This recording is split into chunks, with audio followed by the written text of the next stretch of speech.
She stood in the middle of the ballroom wearing a janitor's uniform, surrounded by people in designer gowns and $1,000 suits.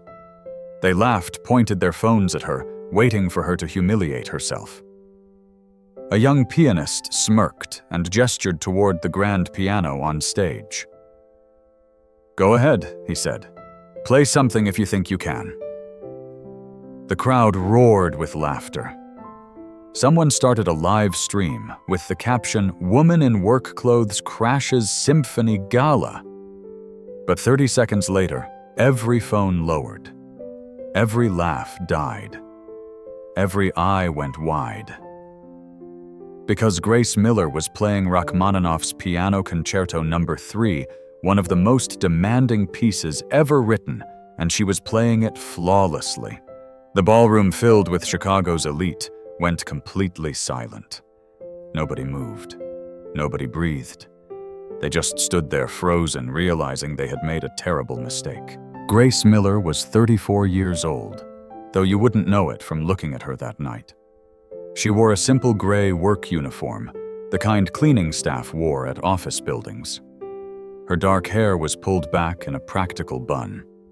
No jewelry except a thin gold wedding band. No makeup. Her shoes were worn, but clean. She carried a small canvas bag over one shoulder. She didn't look like she belonged at the Chicago Symphony Hall annual charity gala, and that was exactly the point. Grace had learned early in life that people revealed their true nature when they thought you were beneath them. Her father, a man who built a real estate empire from nothing, had taught her to observe before acting. Her mother, elegant but grounded, had shown her that dignity didn't come from clothes or titles. Grace had grown up with every privilege, attended the best schools, studied piano at Juilliard. But somewhere along the way, she'd grown tired of the performances, the pretense, the constant need to impress. So she'd made a choice. She lived simply, dressed plainly, let people make their assumptions. And tonight she'd come to this gala because her assistant, a kind woman named Beth, had insisted it would mean so much to have her there. Beth had no idea who Grace really was. Nobody at the gala did. They saw the uniform and made their judgments. The symphony hall gleamed with crystal chandeliers. The floors were polished marble. Waiters in white jackets carried trays of champagne. The guests, hundreds of them, wore their wealth like armor sequins and silk diamonds and designer labels. Grace stood near the entrance, holding a glass of water, watching. She'd been to events like this before, back when she performed. She didn't miss them. The music, yes. The spotlight, no. She'd walked away from it all 10 years ago, choosing a quieter life. But tonight, quiet wasn't going to be an option. It started with a woman's voice, sharp and cutting through the pleasant hum of conversation. A woman in a silver sequined gown approached, her face twisted in disgust. She was Victoria Hayes, a prominent patron of the arts, known for her large donations and even larger opinions. "Excuse me, Victoria," said her voice dripping with disdain. "Are you lost?" The janitorial staff entrance is around back. Several people nearby turned to look. Grace met Victoria's eyes calmly. "I was invited," she said quietly. Victoria's laugh was harsh. "Invited? By whom? Did someone need their coat checked?" More people gathered, sensing entertainment. A man in an expensive navy suit stepped forward. He was Brandon Cole, a real estate developer whose face regularly appeared in business magazines. He looked Grace up and down, his expression mocking. "Sweetheart," he said, "this is a $5,000 a plate event. I think you're confused. The help doesn't eat with the guests." Laughter rippled through the growing crowd. Grace's grip tightened slightly on her water glass, but her face remained neutral. She'd expected this, welcomed it even. It was easier to see people clearly when they thought you couldn't fight back. A younger woman pushed to the front phone, already out and recording. She was Diane Fletcher, a socialite with 500,000 followers who made her living turning moments into content.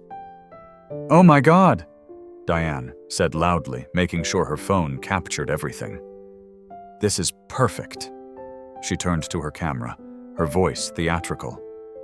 "We have a gate crasher at the Symphony Gala, guys. Look at this." She zoomed in on Grace's uniform, her worn shoes, her simple bag. How did security miss this? The crowd was growing larger now, a circle forming around Grace.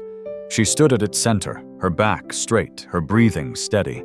She'd learned from her father never to show weakness, never to give bullies the satisfaction of a reaction. But she'd also learned something else. Sometimes you had to let people reveal themselves completely before you showed them who you really were. A waiter passing by slowed his tray, wobbling slightly as he watched the scene unfold. His face showed pity, but he didn't intervene. Nobody did. This was entertainment for them, a break from the usual scripted pleasantness of charity events. Victoria stepped closer, her perfume heavy and cloying. "What's your name, dear? Don't be shy now. You wanted attention clearly, or you wouldn't have wandered in here." "Grace Adams." Grace said, her voice steady and clear. Victoria's smile widened. "Grace Adams? Never heard of you. Are you somebody's maid?" Brandon Cole laughed loudly. "Check the guest list, Victoria. I bet she's not on it." Diane kept filming her commentary running. "This is going straight to my stories, guys. #GalaFail. #SecurityNightmare." A man in a burgundy velvet jacket approached, swirling a glass of scotch. He was Trevor Banks, a music critic whose reviews could make or break careers.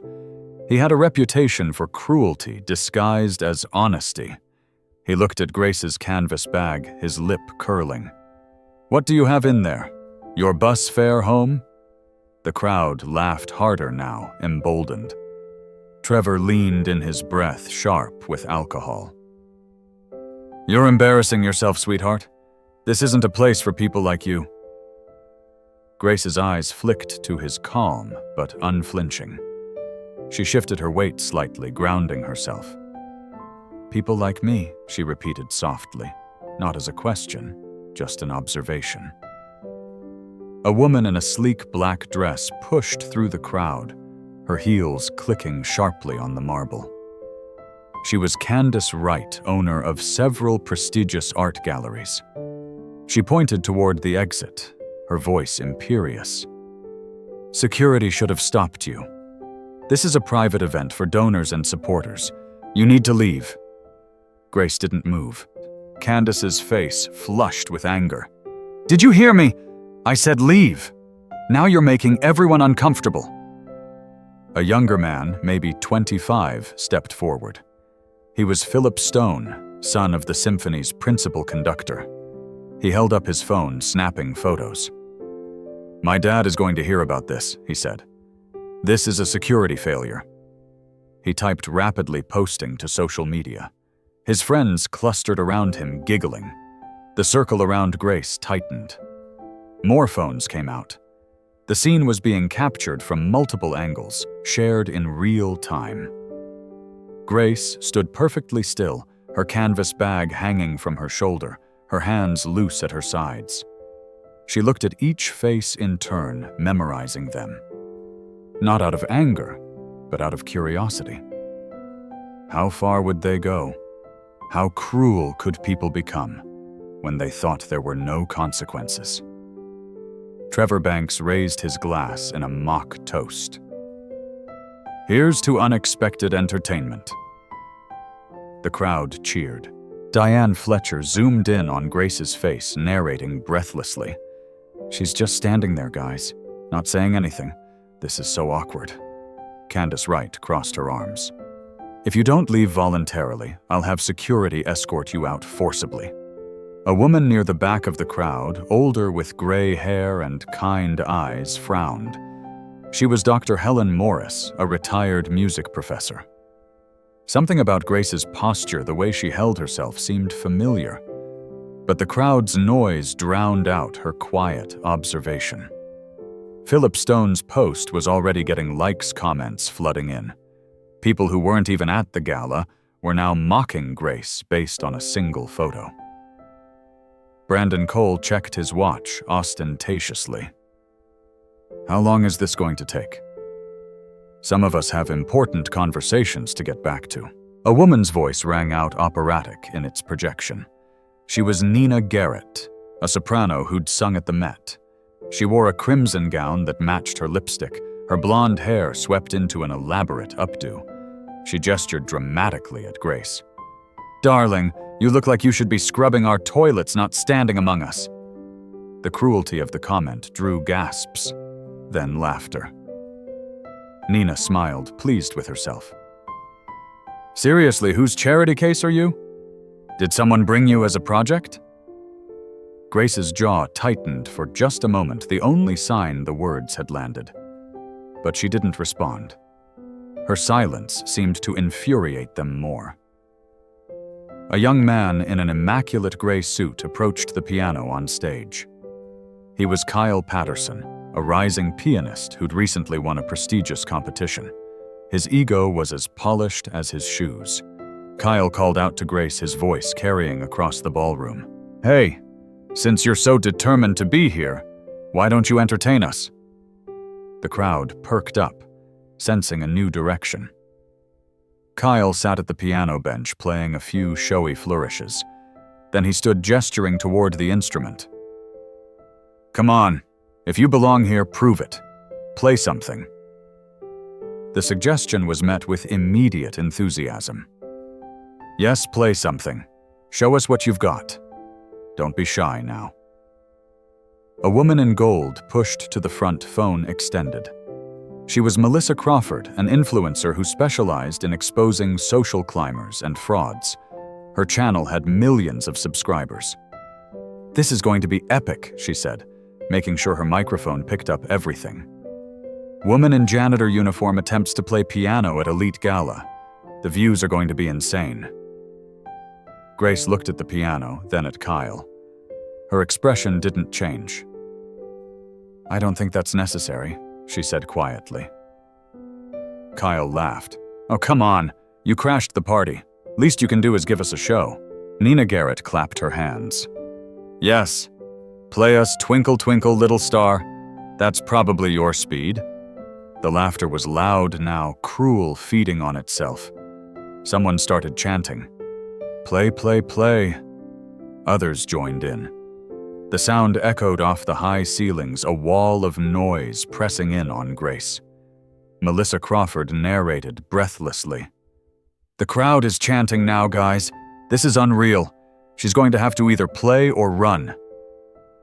Brandon Cole shouted over the noise, "If she can even read music."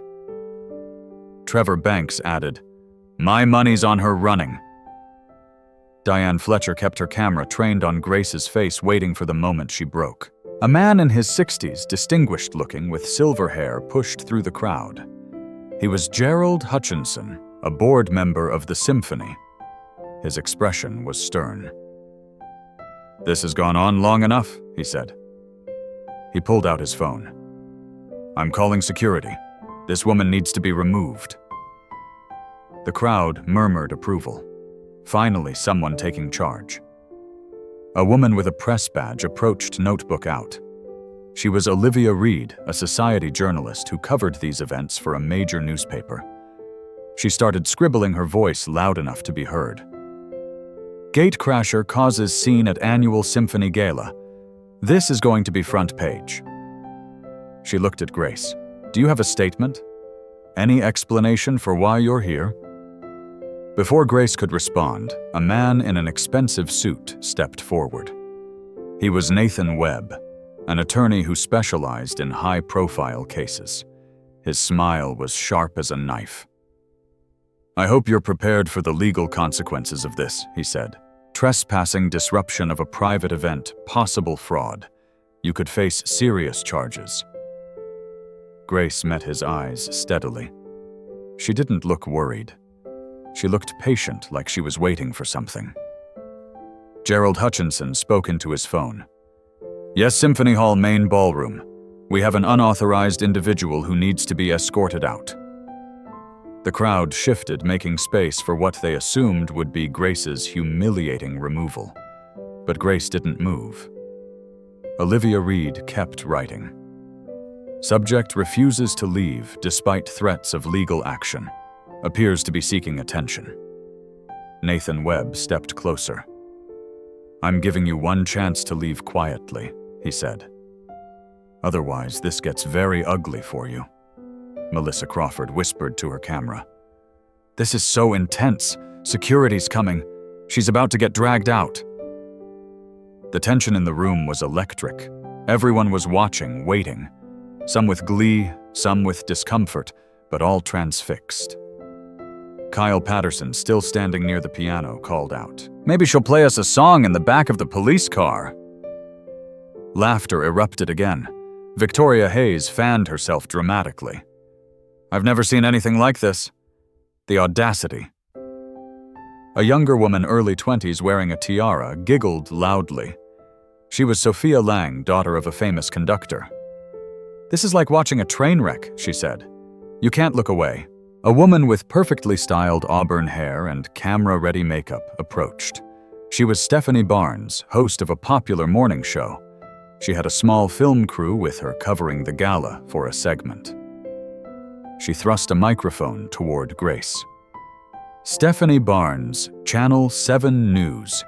Can you tell our viewers why you thought it was appropriate to crash a charity event?" Her tone was accusatory, already framing the story. Grace looked at the camera, then at Stephanie. "I was invited?" she said simply. Stephanie's eyebrows shot up. "Invited? By whom? What's your connection to the symphony?" The microphone stayed extended, waiting. Grace didn't elaborate. The silence made Stephanie uncomfortable. She turned to her cameraman. "Are you getting this? The defiance is unbelievable." A man in a tech startup hoodie, incongruous among the formal wear, stepped forward. He was Roger Dalton, a CEO whose company had just gone public. He pulled out his wallet, extracting a $100 bill. "Here," he said, holding it out to Grace. "Take this and go get yourself something nice. You clearly need it more than we do." The gesture was meant to seem generous, but the condescension was obvious. The crowd reacted with a mix of approval and laughter. "How charitable. That's more than she probably makes in a day." Grace didn't reach for the money. Roger waved it slightly. "Come on, don't be proud. Take it. Consider it a donation." When Grace still didn't move, he let the bill flutter to the floor at her feet. "There. Now you just have to bend down and pick it up." A woman in an avant-garde black dress with geometric cutouts approached. She was Vanessa Price, a fashion designer whose shows were featured at Fashion Week. She circled Grace, slowly examining her outfit like it was a museum exhibit of poor taste. "This uniform," Vanessa said loudly, "is a crime against aesthetics. The fabric, the fit, the color." She shuddered theatrically. Absolutely no sense of style whatsoever. Her entourage laughed obediently. Vanessa continued her commentary. "And those shoes? Are those from a discount store? The horror." She placed a hand over her heart. "If I dressed like this, my career would be over." The crowd was fully engaged now, each comment spurring the next person to say something worse to get their moment in the spotlight. Grace stood in the center of it all, her expression unchanged, her breathing even. Stephanie Barnes, still filming, narrated. "The woman refuses to leave despite mounting pressure from attendees. Security has been called." She leaned toward her cameraman. "Make sure we get her face when they drag her out." Roger Dalton's $100 bill still lay on the floor. Nobody picked it up. It sat there like a symbol of everything wrong with the scene. Kyle Patterson, who'd been waiting near the piano, decided to take control of the situation. He walked to where Grace stood, his expression a mix of arrogance and excitement. "Okay," he said loudly, getting everyone's attention. "Since security is taking forever, let's settle this another way." He gestured toward the grand piano on stage. "You want to prove you belong here? Play." The crowd's energy shifted immediately. This was better than removal. This was potential humiliation caught on camera. "Yes, make her play. Let's see what she's got." Kyle walked to the stage, the crowd parting for him. "Grace," he called out, "unless you're scared." The taunt was obvious. The crowd picked up the chant again. "Play, play, play." Melissa Crawford repositioned for a better angle. "This is it, guys. The moment of truth," Diane Fletcher whispered to her followers. "If she plays badly, this goes mega viral. If she doesn't play at all, same result. Either way, we win." Victoria Hayes called out, "Maybe she'll play chopsticks. That's about her level," Nina Garrett added. "Or maybe she can't play at all. Maybe she just wanted to stand near success." Grace looked at the piano, then at Kyle. The entire ballroom had gone quiet, waiting for her response. Kyle, feeling confident, pressed harder.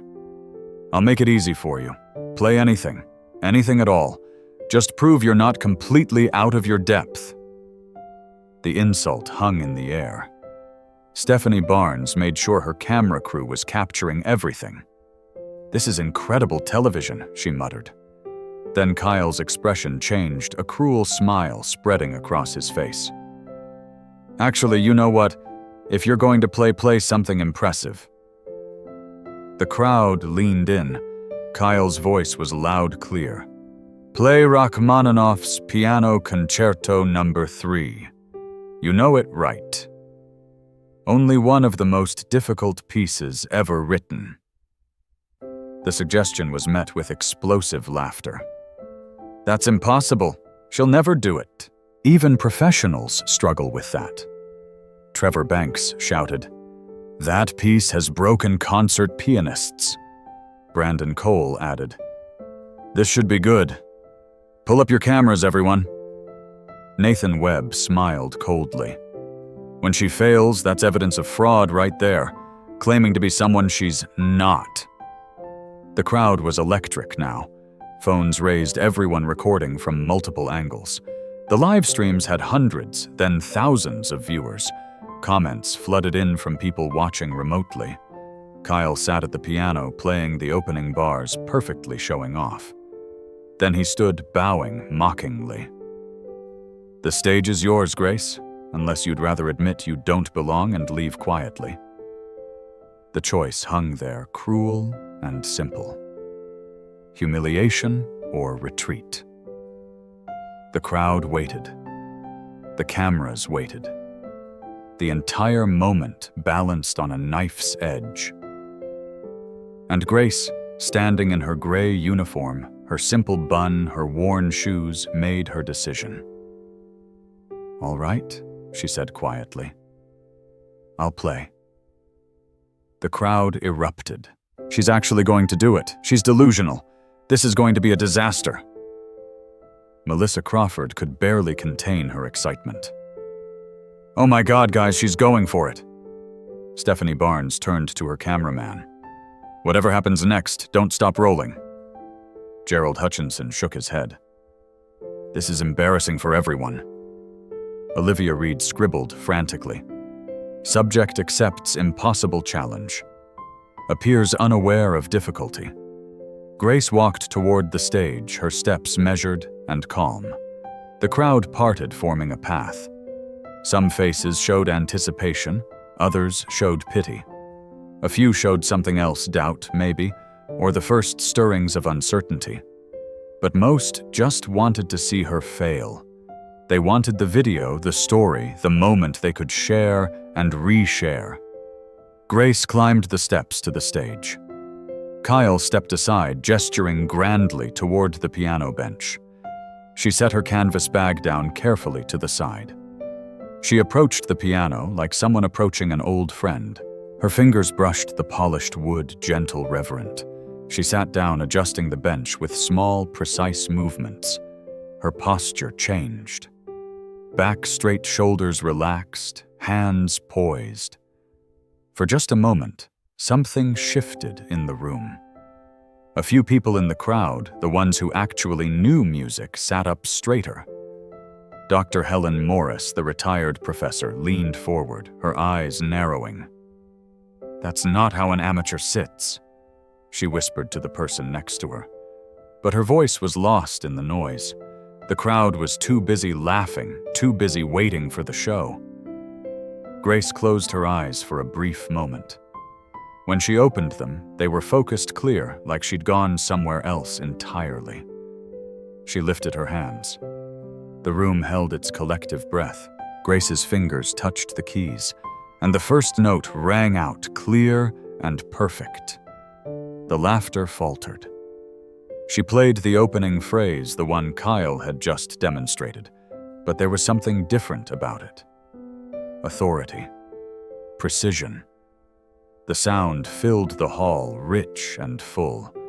The crowd's smiles began to freeze. She continued, her hands moving across the keyboard with fluid confidence. The runs were clean, the dynamics perfect.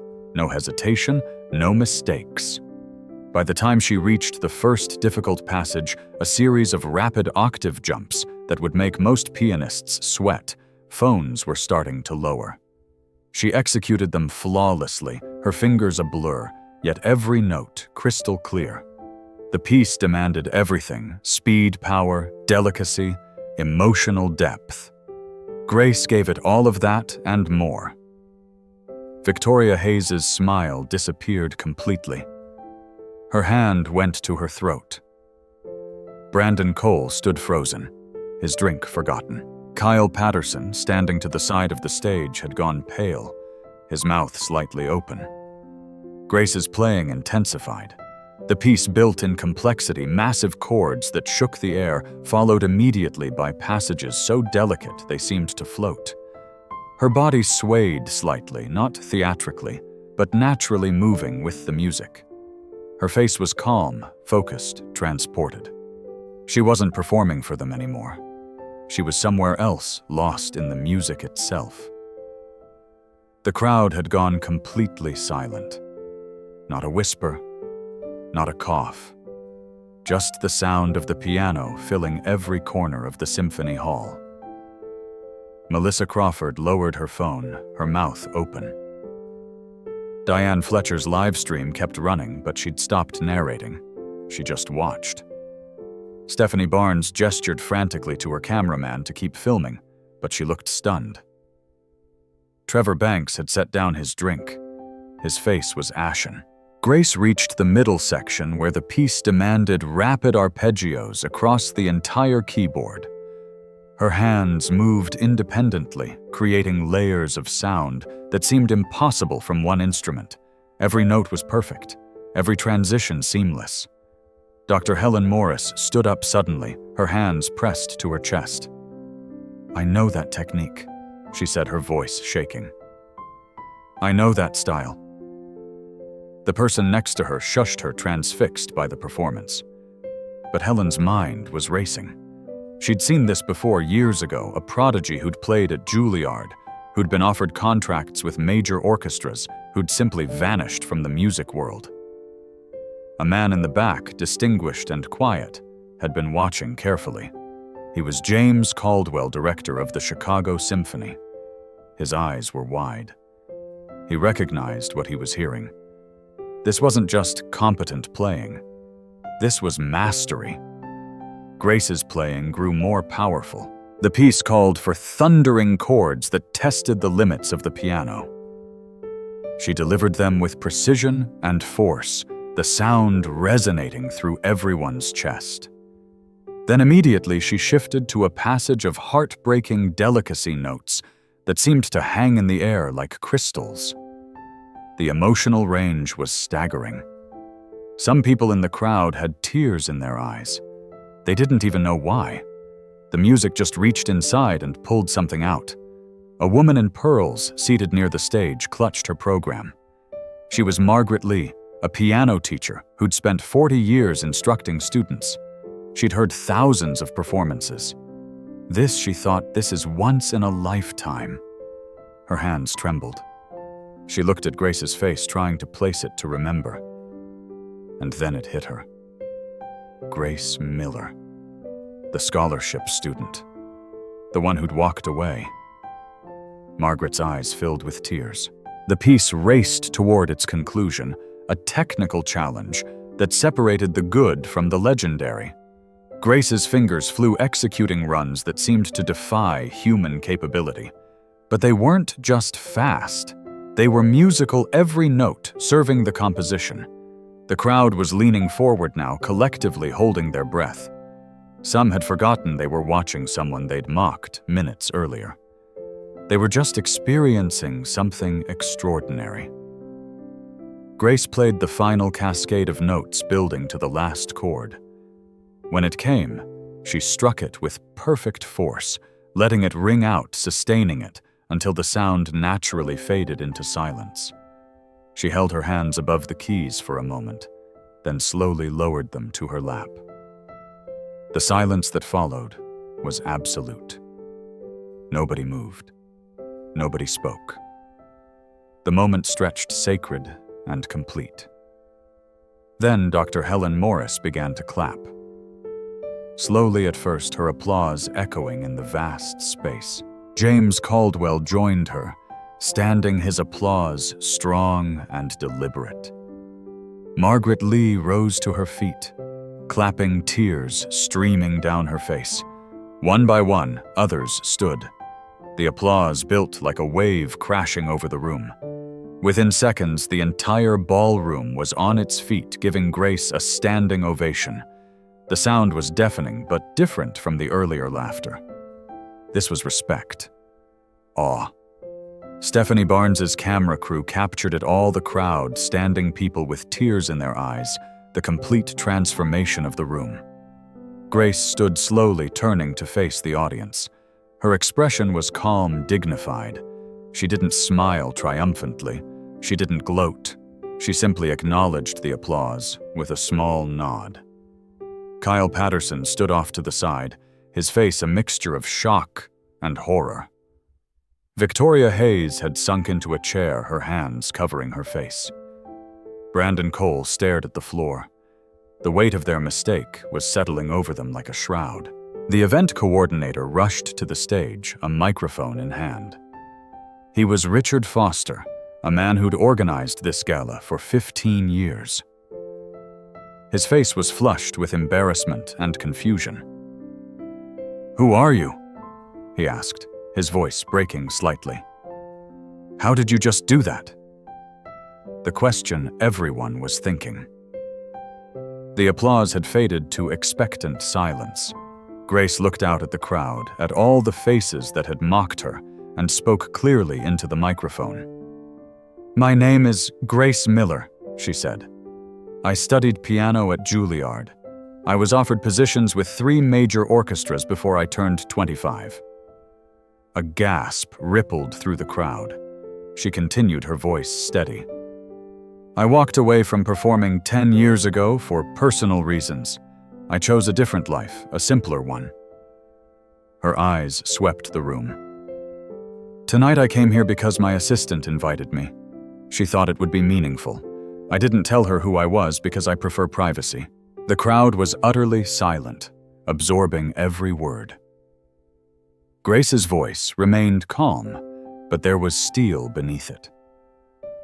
"What I witnessed tonight was a reminder of why I left this world. The cruelty, the judgment, the assumption that someone's worth is tied to their appearance or their clothes." She paused, letting that sink in. Music is supposed to elevate us, to remind us of our shared humanity. Instead, you used it as a weapon to humiliate someone you perceived as lesser. Richard Foster looked like he wanted the floor to open up and swallow him. Victoria Hayes was crying now, black mascara running down her cheeks. Grace stepped down from the stage, picking up her canvas bag. As she walked toward the exit, the crowd parted, everyone stepping back. Nobody spoke. Nobody dared. Then a voice called out from the entrance. "Grace!" She turned. A man in an elegant charcoal suit was walking toward her. He was in his late 30s, handsome, with an air of quiet authority that made everyone in the room take notice. He reached Grace, and his hand went to the small of her back, a gesture of familiar intimacy. "You ready to go?" he asked quietly. She nodded. "Yeah, Richard, let's go." The room seemed to collectively inhale. Richard Miller, the name registered immediately, CEO of Miller Industries, a Fortune 500 company. His face had been on the cover of business magazines. His family's name was on buildings across Chicago. And this was his wife, the woman they'd mocked, the woman they'd tried to throw out. Richard's eyes swept the crowd, and his expression was cold. "I'll be speaking with the symphony board tomorrow," he said, his voice carrying despite its quietness. "Some of you should expect calls from your employers as well." He didn't elaborate. He didn't need to. The Millers had influence connections power. The threat was implicit and clear. He guided Grace toward the exit, his presence creating a protective bubble around her. As they reached the door, Dr. Helen Morris approached tentatively. "Grace," she said. "It's Helen Morris. I taught music history at Juilliard when you were there." Grace's expression softened for the first time that evening. "Professor Morris," she said warmly. Helen's eyes were wet.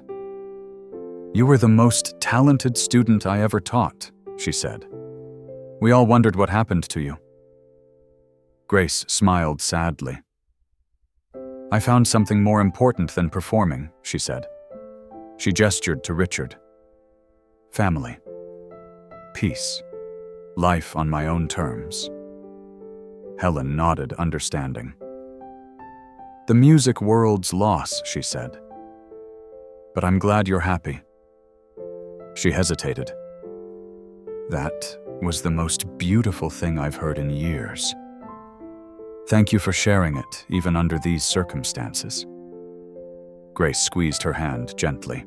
Then she and Richard walked out of the symphony hall, leaving behind a room full of people who would never forget this night, though most of them would want to.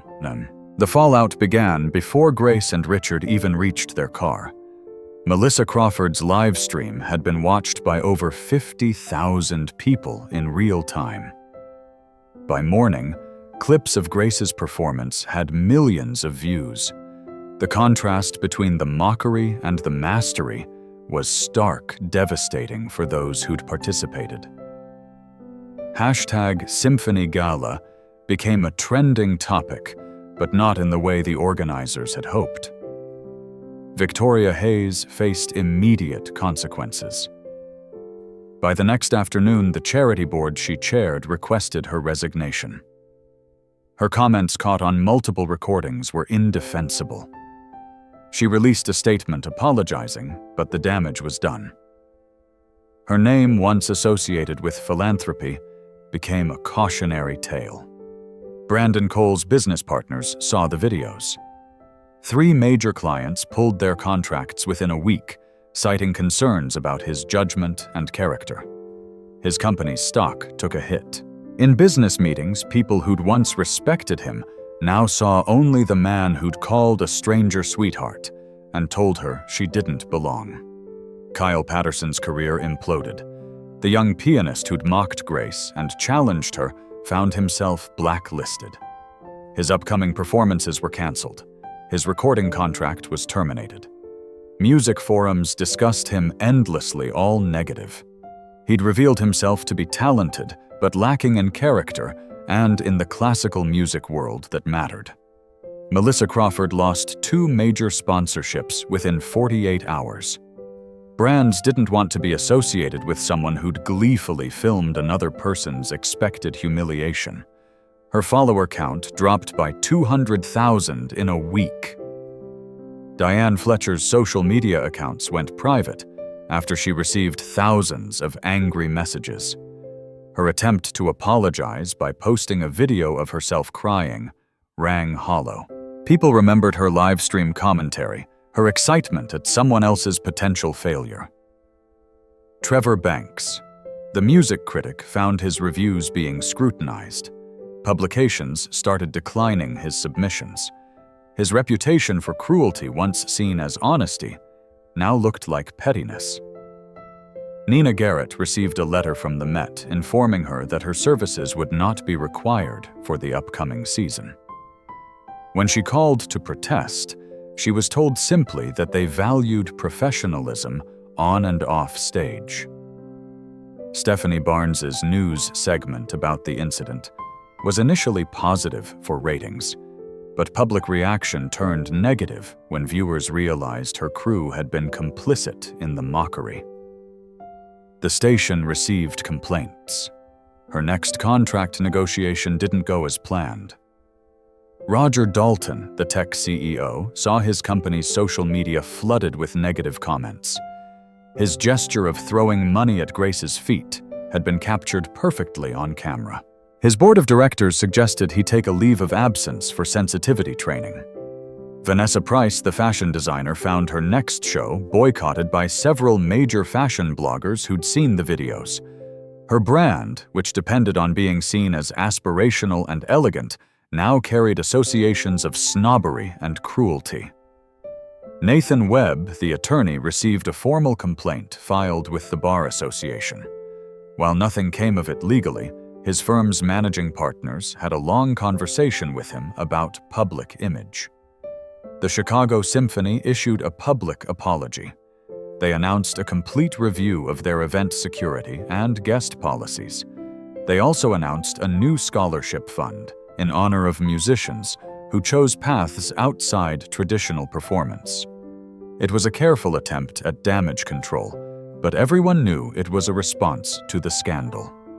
James Caldwell, the symphony director, personally wrote to Grace. His letter was respectful, apologetic. He invited her to perform as a guest soloist on her own terms at any time. The letter ended up in a drawer in Grace's home office, along with similar offers from orchestras across the country. Grace didn't watch the videos. She didn't read the articles. She and Richard went home that night to their modest brownstone in a quiet neighborhood. The house was filled with books and art, comfortable furniture, and warm lighting. No ostentation. No need to prove anything. Grace made tea. Richard sat with her at the kitchen table. "You okay?" he asked. She nodded. "I'm fine. Part of me knew it would go that way. People see what they expect to see." He reached across the table, taking her hand. "You were incredible tonight. Not just the playing, the way you handled them." Grace smiled slightly. "I learned from the best," she said, squeezing his hand. "Your father taught me never to punch down. Only bullies do that." Over the next few weeks, several of the people who'd mocked Grace attempted to reach out. Apologetic emails, requests for meetings, offers of donations to causes she might care about. Grace didn't respond to most of them. A few, the ones that seemed genuinely remorseful rather than self-serving, she acknowledged briefly. But she made it clear she had no interest in public reconciliation or forgiveness tours. She'd made her point. The rest was on them. Margaret Lee, her old piano teacher, was the exception. Grace invited her for tea. They spent an afternoon reminiscing, talking about music and life. Margaret apologized for not recognizing her sooner, for not speaking up. Grace waved it off. "You couldn't have known." And honestly, it needed to play out the way it did. Some lessons only stick when they're painful. 3 months later, an envelope arrived at Grace's home. Inside was an invitation to perform at Carnegie Hall, a tribute concert honoring pianists who'd influenced classical music. The fee offered was substantial. Grace read the invitation twice, then placed it in the drawer with all the others. She sat at her own piano, a beautiful upright in the corner of her living room, and played for an hour. Just for herself, the way she did most evenings. The music filled the small room pure and perfect and private, and that Grace thought was exactly how she wanted it. The story of what happened at the Chicago Symphony Gala spread far beyond the people who were there. It became a reminder, shared and reshared, about the danger of judging others based on appearances, about the cruelty that happens when people think there are no consequences, about the quiet dignity of those who choose not to perform for an audience who live according to their own values rather than society's expectations. Grace Miller never sought the spotlight again. She didn't need to. She'd proven her point not through argument or confrontation, but through undeniable excellence in the face of mockery. For those who'd mocked her that night, the memory lingered. Some changed their behavior, becoming more thoughtful about how they treated others. Some didn't, but they were more careful about being caught. And for the thousands who watched the videos, who read the stories, who shared the moment, it became a modern parable. Never assume you know someone's worth. Never mistake simplicity for inadequacy. Never confuse quiet confidence with weakness. Because you never know when the person you're underestimating is actually far above you, just choosing not to show it. Until they do. Grace's story reminds us that true greatness doesn't need constant validation. It doesn't need applause or recognition or fancy clothes.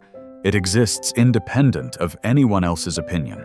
And sometimes the most powerful thing you can do is simply be yourself quietly, confidently, without apology, and let the world catch up when it's ready. Where are you watching from? Have you ever been underestimated because of how you looked or where you came from? Leave a comment below.